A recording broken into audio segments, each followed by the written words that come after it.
April 12, 1944, dawn breaks over the Ponte della Vittoria in northern Italy. Captain James Sullivan stands on the bridge's southern approach, his boots crunching against gravel as he surveys the span that carries the main supply route into the valley. The stone arches have stood for 3 centuries, surviving floods and earthquakes, their massive pillars sunk deep into the riverbed. Sullivan runs his hand along the weathered balustrade, feeling the grooves worn by generations of carts and wagons. In his pocket, he carries orders from German High Command to fortify every crossing from Milan to Venice.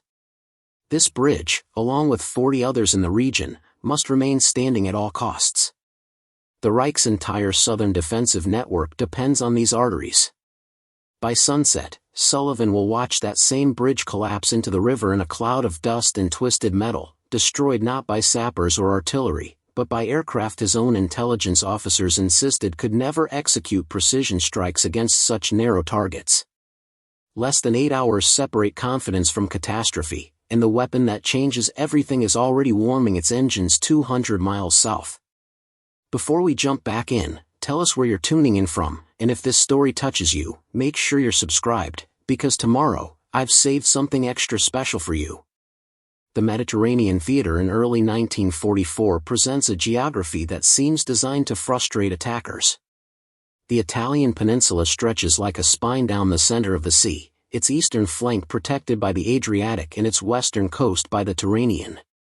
But the real fortress lies inland, where rivers carve east to west across the landscape, each one spanned by bridges that carry roads, railways, and the entire logistical backbone of the German occupation. From the Arno to the Pa, these crossings funnel every ton of ammunition, every truck convoy, every reinforcement heading south to the Gustav Line. The Germans have turned Italian infrastructure into a weapon of defense. They know the Allies need to advance north, and they know that every bridge destroyed forces a detour of 30 or 40 miles through mountain passes and dirt tracks. Intelligence maps at Allied headquarters in Caserta show the problem in stark relief. Red lines mark the primary routes, each one crossing a major river at intervals of 15 to 20 miles. Blue circles indicate the bridges themselves, numbered and prioritized. The thickest files belong to the Valley crossings, massive structures built by Mussolini's engineers in the 1930s, reinforced concrete and steel designed to carry heavy freight. Destroying them from the air has proven nearly impossible. By March 1944, the Allied air campaign against Italian bridges has consumed thousands of sorties and produced minimal results. Heavy bombers flying at altitude drop their payloads from 20,000 feet, hoping for a lucky hit on a target less than 50 feet wide. The math works against them. A B-17 formation releasing dozens of bombs in a single pass might score 1 or 2 strikes on the roadway, cratering the surface but leaving the structure intact. Repair crews arrive within hours, laying temporary decking and reopening the route before dawn. Medium bombers like the B-25 Mitchell fare slightly better, coming in lower and slower, but they still face the fundamental challenge of dropping unguided ordnance onto a thin ribbon of stone and steel. The miss rate hovers above 90%. Reconnaissance photos pile up in analysis rooms, each one showing fresh bomb craters in the riverbanks, in the fields, in the water itself, everywhere except on the bridges. The frustration reaches all the way to North African Air Force headquarters, where planners begin to consider alternative strategies. Ground assault teams, long-range artillery, even commando raids to place demolition charges. Each option carries enormous risk and requires resources stretched thin across multiple fronts. Captain Sullivan's assignment to bridge defense comes directly from the Wehrmacht's recognition of Allied air power as the primary threat to supply lines. He arrives at Ponte della Vittoria on March 28 with a detachment of engineers and a truck full of concrete barriers, steel beams, and anti-aircraft ammunition. His orders are precise. Inspect the structural integrity of every major span under his command, identify weak points that might collapse under bombing, and reinforce them with whatever materials are available.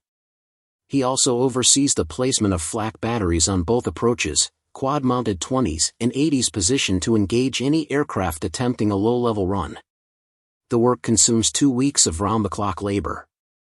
His men pour fresh concrete into the bridge piers, weld additional supports beneath the roadbed, and string camouflage netting across the entire length to break up the outline from above. They stack sandbags around the gun emplacements and dig trenches for infantry cover. By April 10, Sullivan files a report to regional command stating that Ponte della Vittoria can withstand anything short of a direct artillery barrage. He includes detailed diagrams and stress calculations, all showing that aerial bombardment poses minimal risk to the core structure. His confidence isn't arrogance. It's math backed by months of evidence showing that Allied bombers simply cannot hit bridges with enough accuracy to matter. 200 miles south at Amendola Airfield in Foggia, another kind of preparation is underway. The 320th Bombardment Group has spent the past month training for a mission profile that breaks every rule in the medium bomber playbook. Their aircraft, the B-26 Marauder, has earned a reputation as one of the most difficult planes in the American inventory. It flies fast, demands constant attention from the pilot, and lands hot with almost no margin for error. Crews call it the Widowmaker, a nickname born from early training accidents and a wing loading that punishes mistakes. But the Marauder also possesses qualities that make it uniquely suited for a specific kind of target. It carries 4,000 pounds of bombs in a streamlined fuselage, can reach 300 miles per hour in level flight, and mounts enough defensive guns to fight its way through light flak. Most importantly, it can fly low and straight with a stability that other medium bombers lack. In the hands of a skilled pilot, the B-26 becomes a precision instrument. The 320th has been practicing skip bombing runs over the Adriatic, coming in at mast height and releasing bombs that skip across the water like stones, detonating on impact with ships or coastal defenses. The technique requires nerves and timing, dropping ordnance while flying straight into the target at 300 feet. Miss by even a second, and the bombs overshoot or fall short. Hesitate, and the flak tears you apart. Lieutenant Colonel Marcus Hale commands the 320th and understands what his superiors are asking. The mission brief arrives on April 8, a folder marked urgent containing reconnaissance photos of 12 bridges across the Po Valley. Each bridge has a priority rating and estimated defensive strength. Ponte della Vittoria sits near the top of the list, designated as a critical node carrying German armor and fuel trucks heading south. Previous attempts to destroy it have failed. Heavy bomber raids in February scored no hits. A follow-up strike in March damaged the roadway but left the piers standing. German engineers repaired the span in 72 hours. The brief makes clear that conventional high-altitude bombing won't work. What's needed is a low-level precision strike delivered by aircraft willing to fly directly into the teeth of the defenses. The B-26 groups scattered across southern Italy are the only units capable of executing such an attack, and even among them, the 320th has the best track record for hitting point targets. Hale reads through the intelligence summaries and the flak reports, noting the concentration of anti-aircraft guns around each bridge. The planners have calculated acceptable loss rates, a cold equation balancing aircraft destroyed against strategic value gained. For Ponte della Vittoria, they estimate 20% casualties. Hale knows his crews can do better, but only if everything goes exactly right. Training intensifies over the next 72 hours. Hale's pilots rehearse the approach profile again and again, flying low over the Italian countryside and simulating bomb runs on abandoned railway trestles.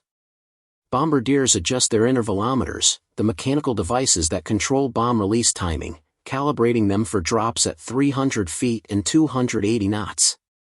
Navigators plot courses that bring the formation in from unexpected angles, using terrain features to mask the approach until the last possible moment.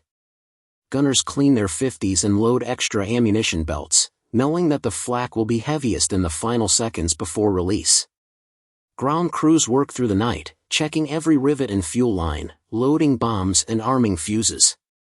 The Marauders sit on the hardstands in neat rows, their gray paint dulled by dust and exhaust stains. Each aircraft carries a full load, 8 500-pound general-purpose bombs nestled in the bay, enough explosive power to gut a destroyer or level a city block. The weight pushes the planes to their maximum takeoff limits, requiring every foot of runway and perfect coordination between throttle and elevator. On the morning of April 12, Hale gathers his crews for a final briefing.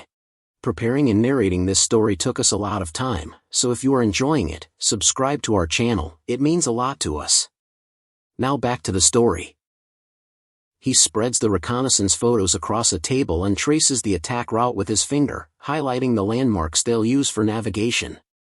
The Po River runs west to east here, cutting through farmland and small villages.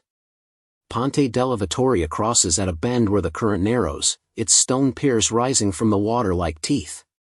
German flak positions ring both approaches, with additional batteries concealed in the treeline a quarter-mile back.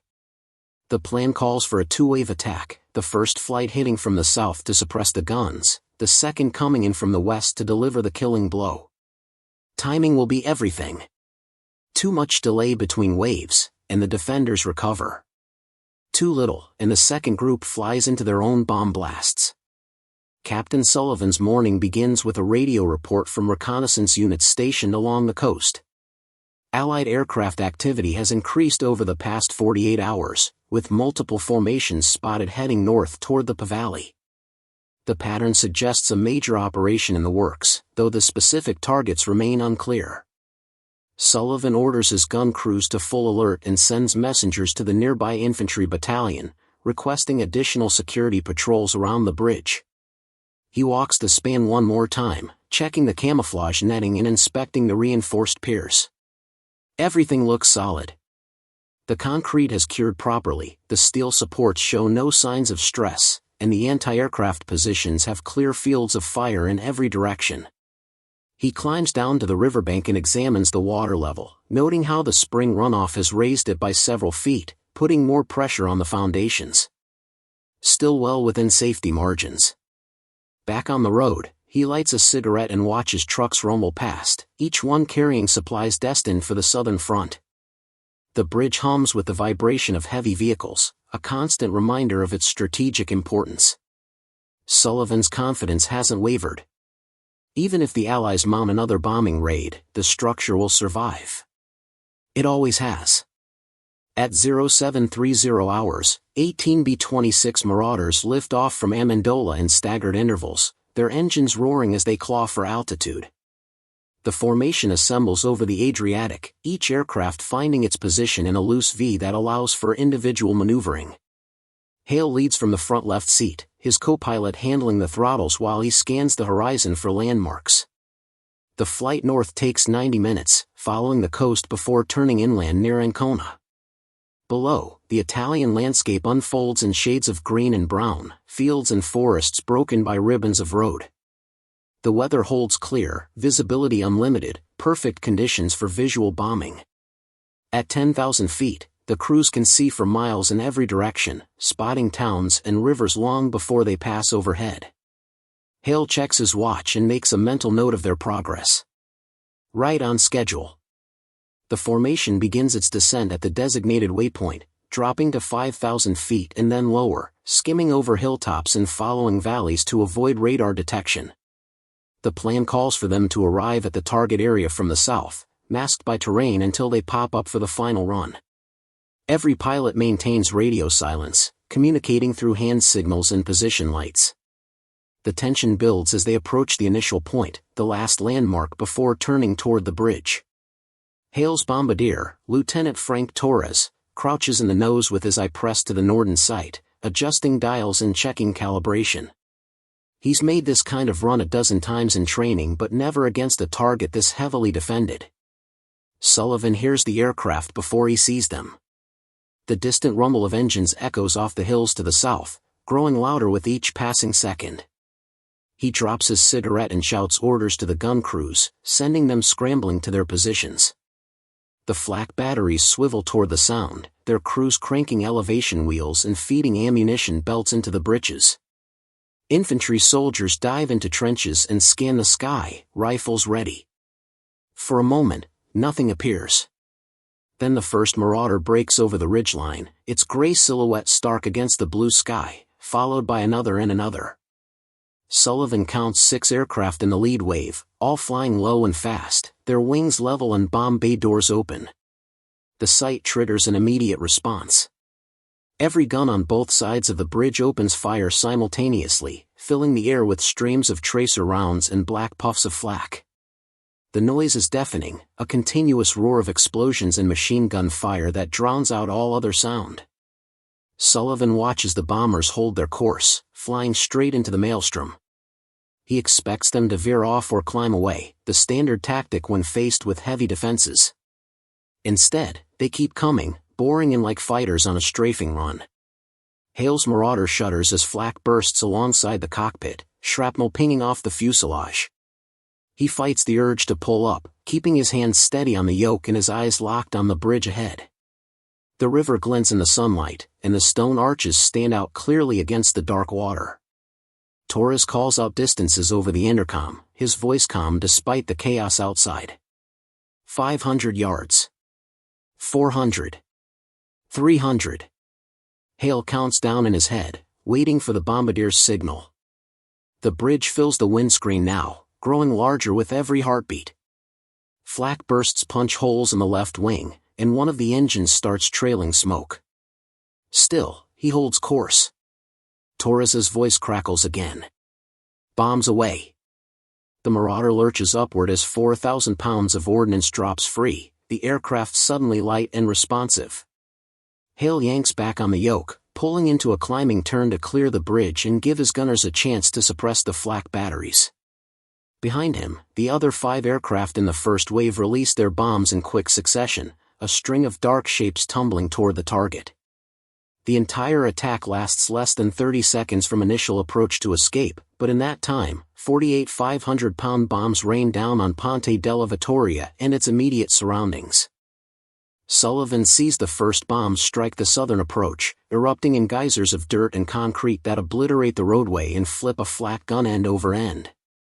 The concussion wave hits him like a physical blow, knocking him backward and filling his vision with dust. More explosions follow in rapid sequence, each one closer to the bridge itself. He tries to shout a warning, but his voice is lost in the thunder. A direct hit on the western pier sends chunks of stone spinning into the river. Another bomb detonates against the roadbed, tearing a section clean off and leaving rebar dangling in space. The camouflage netting catches fire, burning away in seconds and exposing the full structure to follow-up attacks. Sullivan staggers to his feet, ears ringing, and sees the second wave of Marauders already on approach from a different angle. This time, the flak response is ragged and uncoordinated, half the guns silenced by the first wave's bombs. The remaining crews fire blindly into the smoke, hoping to hit something. They don't. The second wave executes with surgical precision. Each bombardier has watched the results of the first attack and adjusted his aim point accordingly. They target the piers directly, knowing that collapsing the foundations will bring down the entire span. Hale's aircraft has pulled away to orbit at safe distance, giving the follow-up crews clear space to work. Lieutenant Commander Richard Voss leads the second formation, his Marauder painted with nose art showing a hammer smashing an anvil. He brings his plane in at 200 feet, lower than the first wave, and holds rock steady through the final approach. His bombardier releases on the exact mark, and 8 bombs walk across the bridge in a perfect line. The first misses to the left, splashing into the river. The second strikes the eastern pier dead center, penetrating deep before detonating. The explosion splits the stone column from top to bottom, and for a moment, nothing seems to happen. Then gravity takes over. The center span sags, twists, and collapses into the water with a grinding roar that echoes for miles. Dust and spray shoot 200 feet into the air, obscuring the entire bridge. When it clears, only the approach ramps remain, jutting out over empty space like broken teeth. Sullivan stands at the edge of the southern approach, staring at the gap where the bridge used to be. His carefully reinforced piers lie shattered in the riverbed, twisted rebar poking through the rubble like bones. The roadway has vanished completely, reduced to fragments scattered across half a mile of river. Trucks sit abandoned on both sides, their drivers having fled during the attack. Small fires burn in the wreckage of the flak positions, sending columns of black smoke into the sky. He can hear wounded men calling for medics, their voices thin and distant. The entire defensive network he spent 2 weeks building has been dismantled in under 5 minutes by an enemy he never saw coming. The intelligence reports said nothing about low-level precision attacks. Every briefing emphasized high-altitude bombing, formations of heavies dropping blind through cloud cover. No one mentioned marauders or skip bombing or aircraft willing to fly into point-blank flak for a guaranteed hit. Sullivan walks to the edge and looks down at the water rushing through the gap. The math he relied on, the stress calculations and structural analyses, all of it assumed bombs falling from 20,000 feet with a hit probability measured in single digits. Change the altitude to 300 feet and the equation collapses. His radio crackles with urgent messages from regional command, demanding status reports and damage assessments. He doesn't answer. There's nothing left to assess. The 320th Bombardment Group returns to Amendola at 1,145 hours with 16 aircraft. 2 Marauders were lost to flak, one crashing in the Valley and the other ditching in the Adriatic, where rescue boats picked up 3 survivors. The remaining crews report varying degrees of damage, from minor shrapnel holes to major structural hits requiring days of repair. Hale's aircraft lands with one engine shut down and half the hydraulic system shot away, skidding to a stop at the far end of the runway. Ground crews swarm the planes as soon as they park, counting holes and checking for unexploded flak rounds lodged in the fuselage. Mechanics shake their heads at the abuse the Marauders absorbed and kept flying. In the debriefing room, intelligence officers spread fresh reconnaissance photos across tables, images snapped by high-flying observation planes 30 minutes after the attack.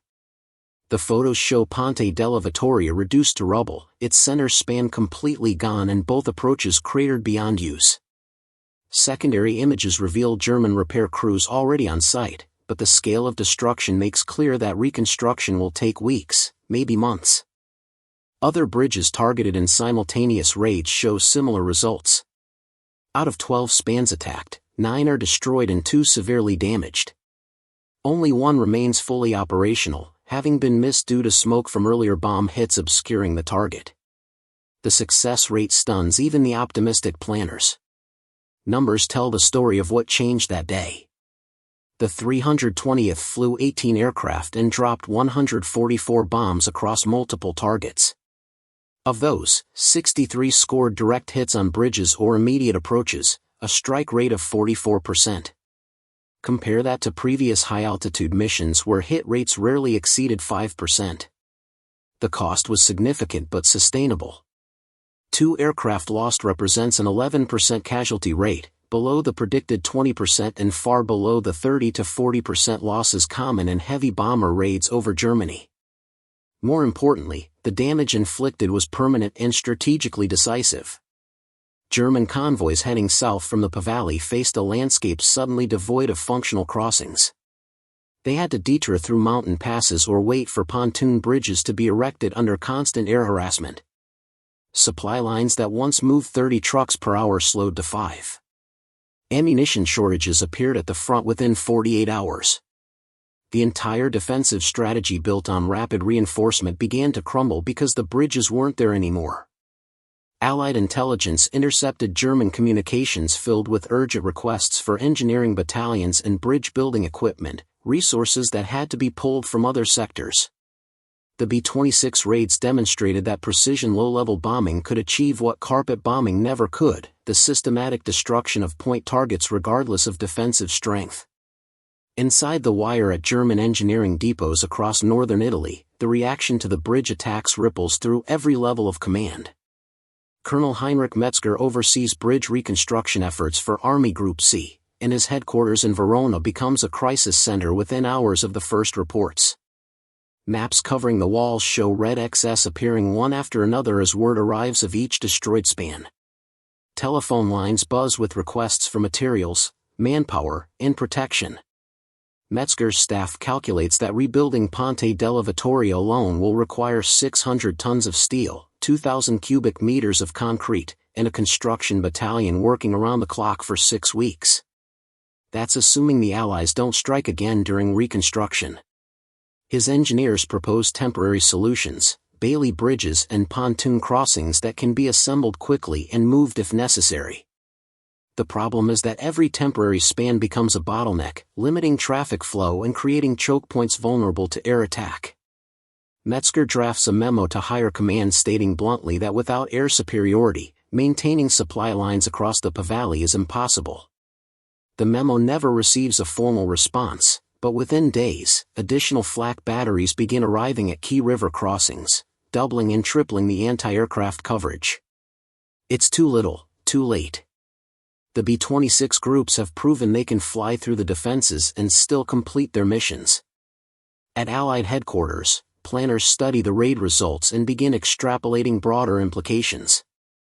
If medium bombers can destroy bridges with this level of accuracy, what else becomes vulnerable? Railway marshalling yards, fuel depots, ammunition dumps, command posts, all targets previously considered too small for strategic bombing suddenly fall within reach. The B-26 Marauder, once dismissed as a problematic aircraft with a terrible safety record, transforms into a prized asset. Orders go out to increase production and accelerate crew training. New groups forming in the United States receive priority allocation of Marauders over other medium bomber types. Tactical doctrines are rewritten to emphasize low-level precision strikes over high-altitude area bombing. The success in Italy becomes a template applied across Europe, from the Netherlands to the Balkans. By late 1944, B-26 groups will fly thousands of similar missions, systematically dismantling the infrastructure that keeps German armies in the field. The aircraft earns a new nickname among crews, the Baltimore Whore, a reference to its origins and its unforgiving nature, but also grudging respect for its effectiveness when flown properly. Captain Sullivan's career takes an unexpected turn in the aftermath of the bridge collapse. His superiors, looking for someone to blame, seize on his pre-attack report claiming the bridge could withstand aerial bombardment. A formal inquiry convenes in late April, examining his engineering calculations and defensive preparations. Sullivan testifies that his analysis was based on available intelligence about Allied bombing tactics, all of which indicated high-altitude attacks with limited accuracy. He points out that no briefings or reports mention the possibility of precision low-level strikes. The inquiry board acknowledges the intelligence failure but still finds fault with his confidence level. His final report should have included caveats about evolving tactics and unexpected threats. The board stops short of a reprimand but transfers him away from bridge defense to a logistics posting in Austria. The transfer feels like exile. Sullivan spends the rest of the war managing supply warehouses, watching from a distance as the Allies advance north and the infrastructure he once defended crumbles piece by piece. He keeps a copy of the reconnaissance photo showing Ponte della Vittoria's ruins, a reminder of how quickly certainty can collapse. For the crews of the 320th Bombardment Group, the bridge raids become a defining experience that shapes the rest of their war. Lieutenant Torres, Hale's bombardier, flies 37 more missions before the European war ends, each one adding to his reputation as one of the most accurate bombardiers in the theater. He survives the war without serious injury and returns home to New Mexico, where he becomes a civil engineer specializing in bridge design. The irony isn't lost on him. He spends 20 years building spans to replace ones destroyed in the war, including reconstruction work in Italy during the 1950s. In interviews decades later, he describes the Ponte della Vittoria raid as the moment he understood the true power of precision weapons. It wasn't about destroying everything in sight. It was about hitting the one thing that mattered and changing the entire strategic picture. That lesson influences his approach to engineering, where small interventions in the right place can stabilize an entire structure.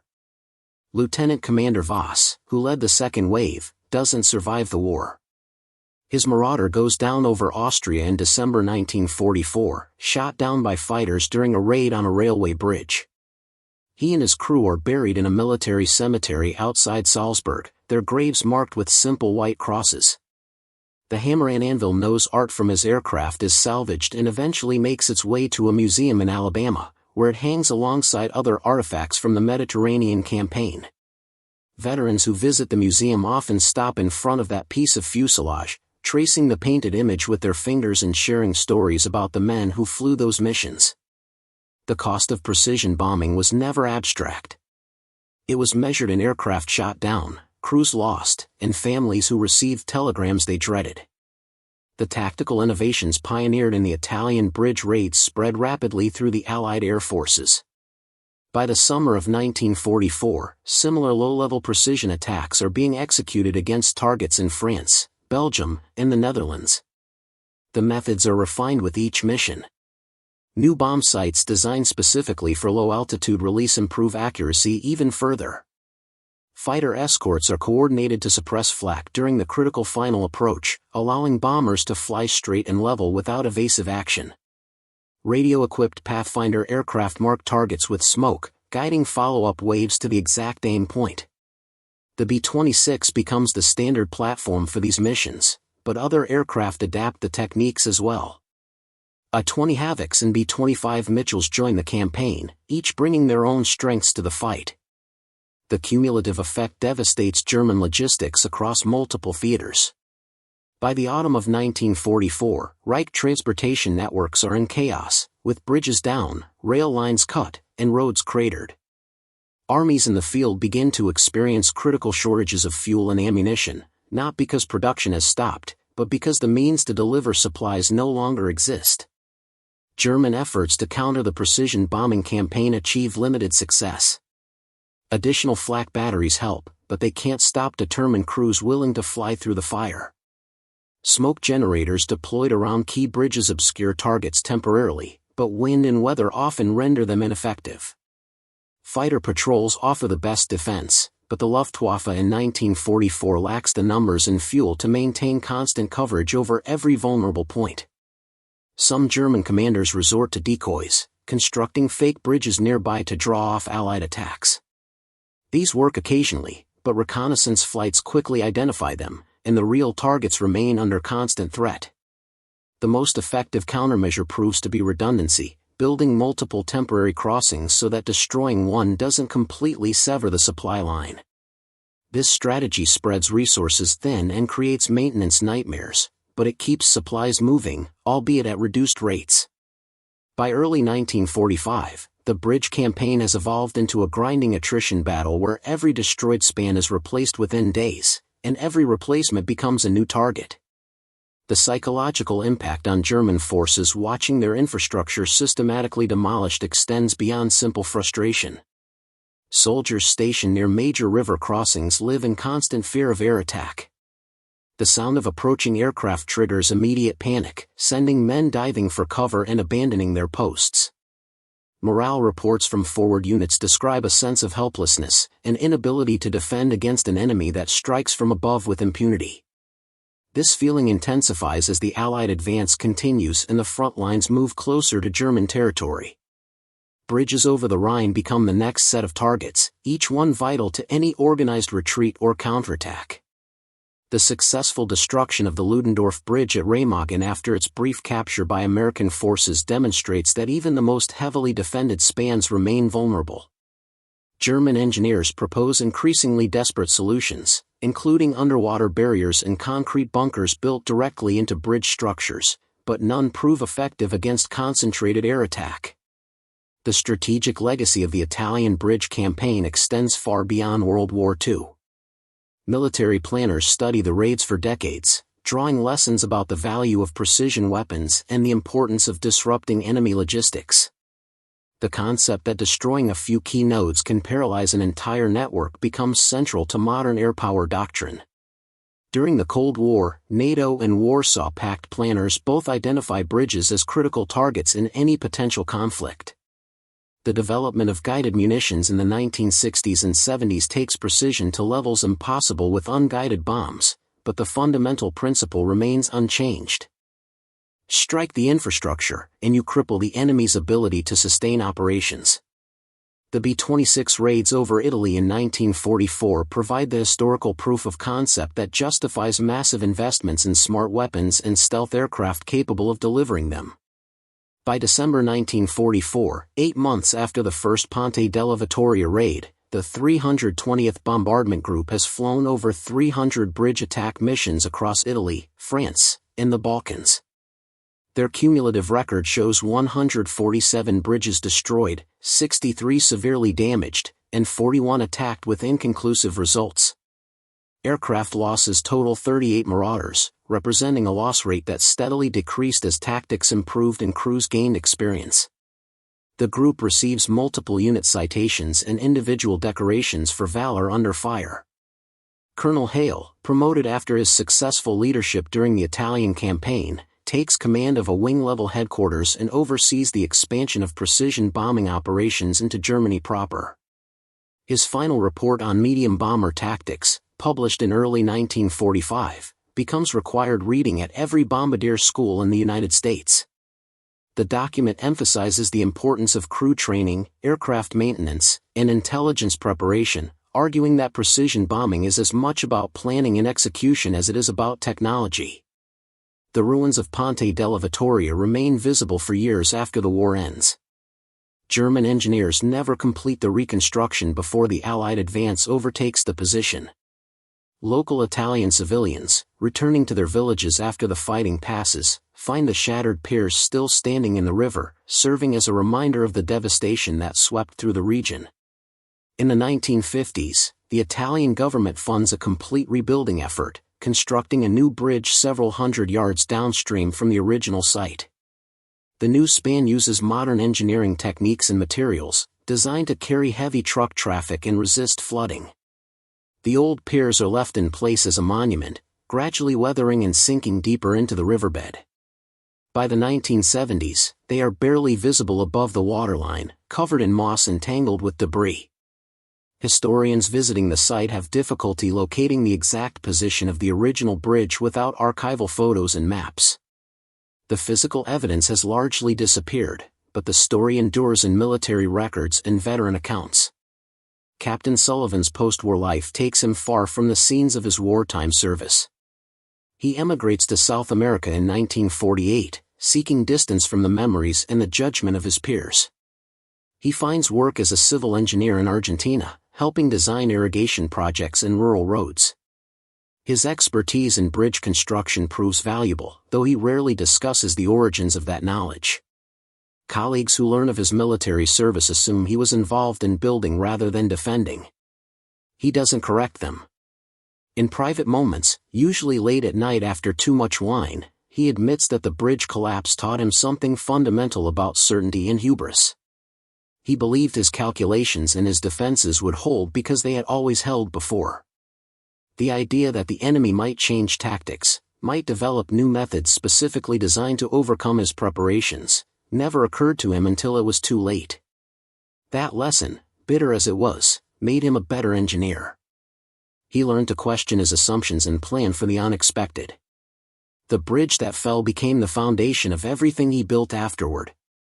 Veterans of the 320th Bombardment Group hold regular reunions in the decades following the war, gathering in hotel conference rooms to share memories and honor the men who didn't come home. The Italian bridge raids feature prominently in these gatherings, with participants comparing notes on specific missions and arguing good-naturedly about who made the best bomb run or survived the heaviest flak. Photos from the reunions show aging men in suits pointing at maps and aircraft models, their hands gesturing to illustrate attack angles and escape routes. As the years pass and the group shrinks, the stories take on a more reflective tone. Survivors talk about the fear they felt on those low-level runs, the certainty that they wouldn't make it through, and the relief when they did. They acknowledge the losses, reading names of crew members who died over Italy or elsewhere in Europe. The bridge raids, successful as they were, came at a cost that never entirely fades. The last reunion of the 320th takes place in 2003, attended by fewer than 20 veterans. Most are in their 80s, their memories still sharp but their numbers dwindling. They stand for a final group photo in front of a restored B-26 Marauder, the same type of aircraft they flew 60 years earlier, and the expression on their faces is a mix of pride and sorrow. The story of Italy's bridges and the B-26 Marauder attacks that destroyed them remains a footnote in most general histories of World War II, overshadowed by larger campaigns and more famous battles. Yet for the men who planned those missions, flew them, and witnessed their effects, the bridge raids represent a turning point in how wars are fought. They demonstrated that precision and timing could achieve what brute force could not. They showed that innovation in tactics could overcome technological limitations. Most importantly, they proved that infrastructure, the roads and bridges and railways that armies depend on, could be targeted and destroyed with devastating effect on enemy operations. These lessons, learned at great cost over the rivers of Italy, shaped military doctrine for generations and continue to influence how modern conflicts are prosecuted. The bridge at Ponte della Vittoria, standing for centuries before collapsing in seconds, became a symbol of vulnerability in an age when nothing, no matter how solid it seemed, was truly safe from attack. The strategic machinery behind the bridge campaign operated from a warren of offices in Caserta, where Allied Mediterranean Air Force headquarters coordinated every raid across southern Europe. Major General Nathan Phillips oversaw targeting decisions, sorting through daily intelligence reports that identified critical nodes in the German supply network. His staff maintained enormous wall charts tracking every bridge, railway junction, and road intersection from the Alps to Sicily. Each target received a priority classification based on traffic volume, defensive strength, and repair difficulty. Ponte della Vittoria earned its high priority through sheer tonnage. Intelligence estimated that 200 trucks crossed daily carrying fuel and ammunition to the Gustav Line. Destroying it would create a supply gap impossible to fill through alternate routes. Phillips understood that bridge campaigns succeeded through volume and persistence. 1 destroyed span meant inconvenience.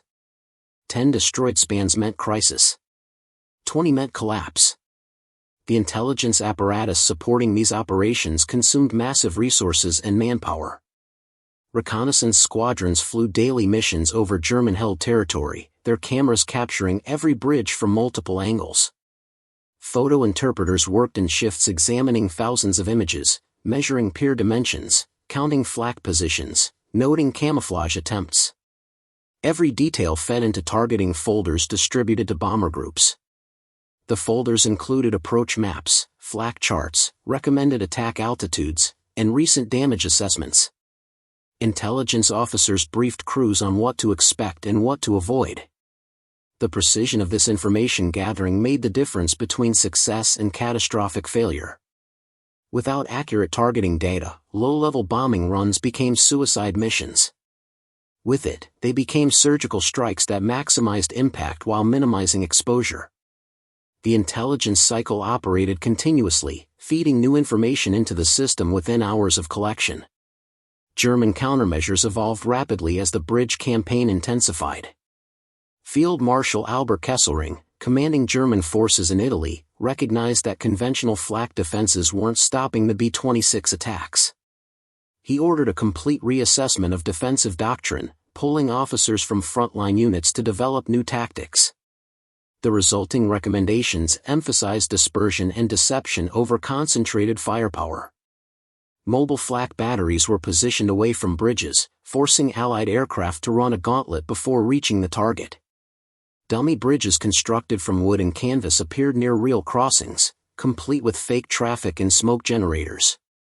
Night repair crews worked under blackout conditions, rebuilding damaged spans in darkness to avoid air attack.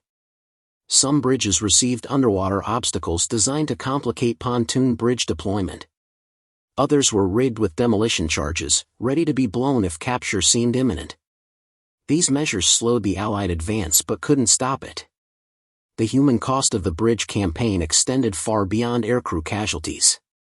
Italian civilians living near targeted bridges found themselves trapped between opposing forces, their homes and villages situated in strike zones. When bombs missed their marks, they often landed in residential areas, killing families and destroying centuries-old buildings. Allied commanders justified this collateral damage as militarily necessary, arguing that disrupting German logistics would shorten the war and ultimately save lives. The calculation was cold and pragmatic. Destroy the bridges now, accept civilian casualties, and prevent prolonged fighting later. Italian partisans complicated the equation by conducting their own sabotage operations against bridges, sometimes coordinating with Allied airstrikes, sometimes acting independently. Their knowledge of local terrain and German patrol patterns proved invaluable, but their involvement also provoked brutal reprisals from German occupation forces. Entire villages were burned in retaliation for partisan activity. At White Sands Proving Ground decades later, military analysts would study the Italian bridge campaign as a case study in strategic bombing effectiveness. Classified reports examine the relationship between bridges destroyed and enemy supply capacity degraded. The data revealed something unexpected. Destroying bridges had diminishing returns after a certain threshold. The first 10 bridges knocked out created massive disruption, forcing lengthy detours and straining alternate routes. The next 10 added marginal additional pressure. Beyond 20, the Germans adapted so completely through pontoons, night convoys, and dispersed supply dumps that further bridge destruction produced minimal strategic effect. The real value came from sustained pressure that prevented recovery. A bridge destroyed and left alone could be rebuilt. A bridge destroyed repeatedly, with follow-up strikes hitting repair crews and equipment, stayed down.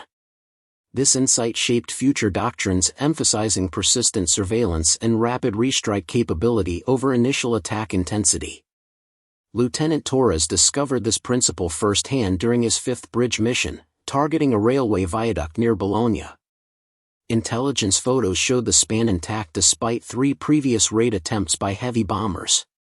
Torres led a 6-plane formation at dawn, executing a textbook approach that put bombs directly on target.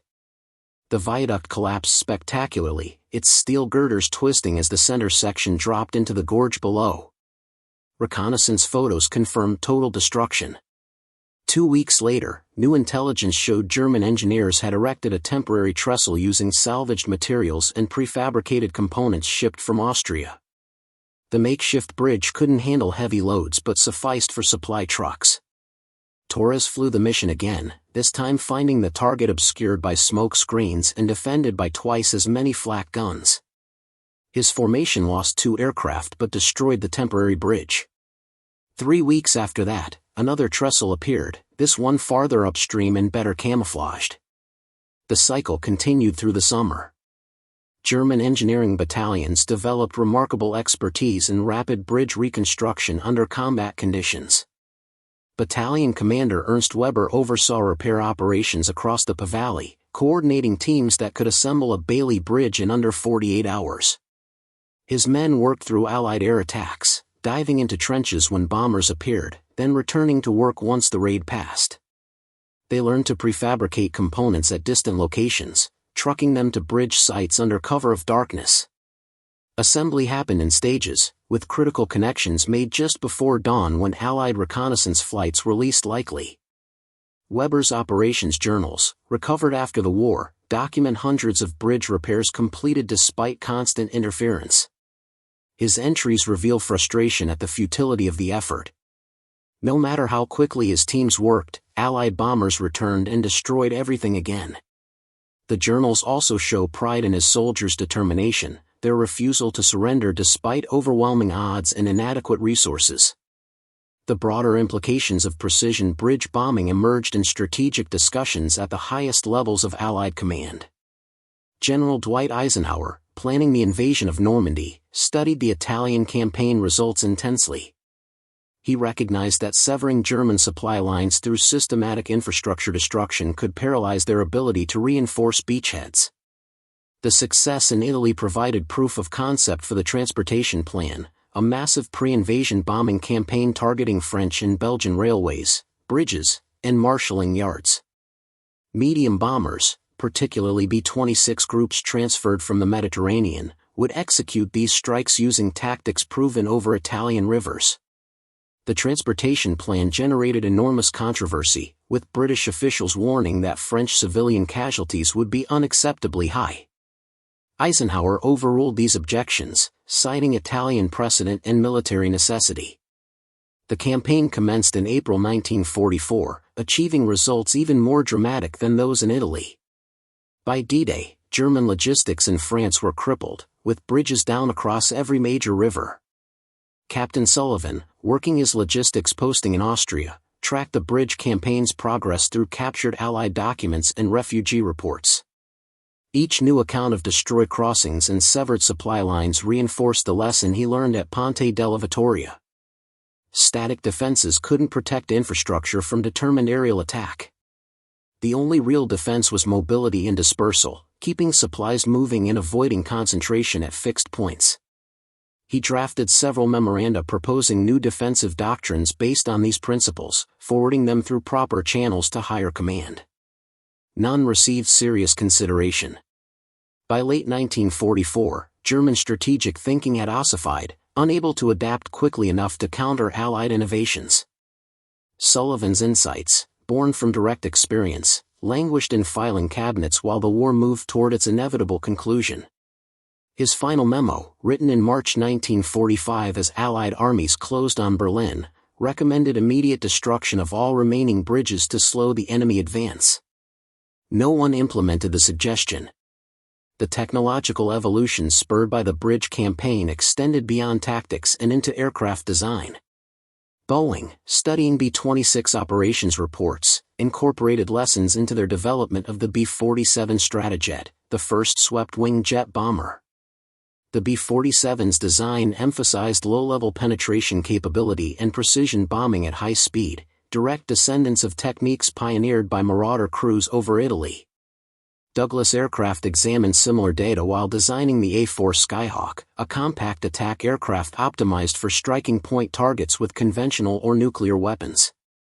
Even the British Canberra bomber, entering service in 1951, reflected influences from wartime medium bomber operations.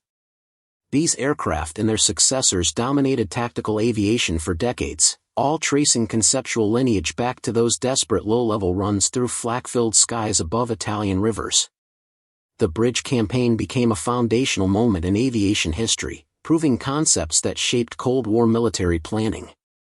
Soviet military observers, monitoring Allied operations throughout the war, paid particular attention to the bridge campaign's methods and results. Red Army intelligence collected extensive documentation on B-26 tactics, interrogating captured German personnel who witnessed the attacks. This information fed into Soviet aviation doctrine development during the late 1940s. The Ilyushin Il-28 bomber, entering service in 1950, incorporated design features intended to replicate B-26 capabilities for precision strikes against NATO infrastructure. Soviet war plans for potential conflict in Western Europe identified bridges as primary targets, with attack profiles closely mimicking those used in Italy. The doctrinal emphasis on severing enemy logistics through infrastructure strikes became a permanent feature of Soviet military thinking, persisting through multiple equipment generations. NATO planners recognized this threat and developed elaborate bridge protection schemes, creating redundant crossings and hardened defensive positions throughout West Germany. The personal trajectories of bridge campaign participants reveal diverse paths shaped by wartime experience. Colonel Hale retired from the Air Force in 1962 after a career spanning 3 wars and multiple commands. His final assignment involved advising the development of precision-guided munitions, bringing his operational experience to bear on the next generation of air warfare technology. He testified before congressional committees about the value of tactical aviation and the importance of maintaining robust medium bomber capabilities. His advocacy influenced funding decisions that sustained programs others wanted to cancel. Lieutenant Commander Voss's younger brother, inspired by his sibling's sacrifice, joined the Air Force and flew F-4 Phantoms over Vietnam, where he applied lessons his brother never lived to teach. Dozens of other veterans carried their bridge campaign experiences into civilian aviation, engineering firms, and defense contractors, spreading knowledge that influenced commercial and military development for decades. The environmental legacy of the bridge campaign remains visible across Italy 7 decades later. River ecosystems disrupted by collapsed bridges and unexploded ordnance took years to recover. Silt patterns changed where debris created new channels, altering fish migration routes and vegetation growth. Archaeological surveys conducted during modern bridge reconstructions regularly uncover bomb fragments, aircraft wreckage, and other battle remnants buried in riverbeds. Some sites contain enough unexploded ordnance that cleanup operations continue sporadically, removing dangerous materials before construction can proceed. Historical preservation societies maintain several damaged bridge sites as monuments, installing interpretive plaques describing the attacks and their significance. These preserved ruins attract military historians and tourists interested in wartime history, generating modest economic activity in rural communities that otherwise see little outside attention. The physical scars have faded, but memory persists. German military archives captured by Allied forces after the war contain thousands of pages documenting bridge defense operations and reconstruction efforts.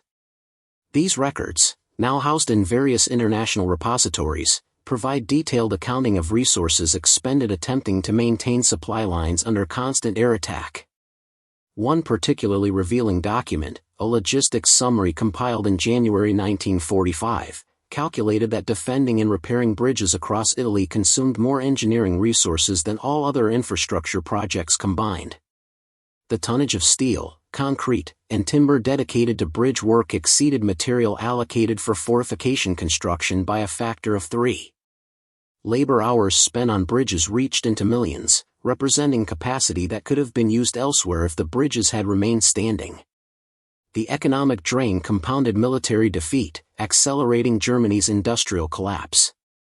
These captured documents became foundational sources for post-war strategic studies, proving quantitatively what commanders suspected qualitatively during the campaign itself. The legal and ethical debates surrounding the bridge campaign emerged gradually in post-war years. International law scholars examining Allied bombing practices identified bridge attacks as occupying ambiguous moral terrain. Unlike city bombing, which clearly targeted civilian populations, bridge strikes aimed at legitimate military objectives with recognized strategic value. However, the proximity of many bridges to towns and villages meant civilian casualties were inevitable even with precision bombing. Allied commanders defended their decisions by citing military necessity and arguing that shortened wars ultimately saved more lives than they cost. Critics countered that this reasoning could justify almost any action, eroding meaningful limits on warfare. The debate never reached definitive resolution, instead contributing to evolving international humanitarian law that attempted to balance military necessity against civilian protection. Modern targeting procedures incorporating proportionality assessments and collateral damage estimates trace conceptual origins to these post-war discussions about bridge bombing campaigns. Museums dedicated to aviation history display artifacts from the bridge campaign, including recovered aircraft components, bombardier equipment, and contemporary photographs. The National Museum of the United States Air Force houses a restored B-26 Marauder, its placard describing the type's role in precision bridge attacks across Europe. Visitors can walk through the cramped interior, imagining the conditions crews endured during combat missions. The bombardier's position in the nose allows visitors to peer through the Norden bombsight mounting, seeing the view Torres and others had during their final approach runs. Interactive displays explain the physics of skip bombing and the challenges of hitting narrow targets at high speed. Educational programs teach students about the bridge campaign's strategic significance, using it to illustrate broader lessons about innovation, adaptation, and the changing nature of warfare. These exhibits ensure that the sacrifices and achievements of bridge campaign participants remain accessible to new generations. The final accounting of the Italian bridge campaign, compiled by Air Force historians in the 1950s, documented 437 bridge attack missions flown by medium bomber groups between April 1944 and April 1945. These missions destroyed or severely damaged 284 bridges, disrupted traffic on 93 others, and expended 47,000 bombs totaling 23,500 tons of explosives. Aircraft losses totaled 186 bombers, with 1,340 aircrew killed, wounded, or captured. German casualties from the attacks, including flak crews, repair personnel, and convoy troops caught on bridges during strikes, numbered approximately 3,800 based on captured records. The strategic impact, measured through supply disruption and delayed German reinforcements, contributed significantly to Allied success in Italy and subsequent operations in France. These numbers, cold and precise, represent thousands of individual stories of courage, fear, sacrifice, and survival. Behind every statistic stood men who flew into fire, defended their bridges, or simply tried to survive in a war zone they didn't create. Up next, you've got 2 more standout stories right on your screen. If this one hit the mark, you won't want to pass these up. Just click and check them out.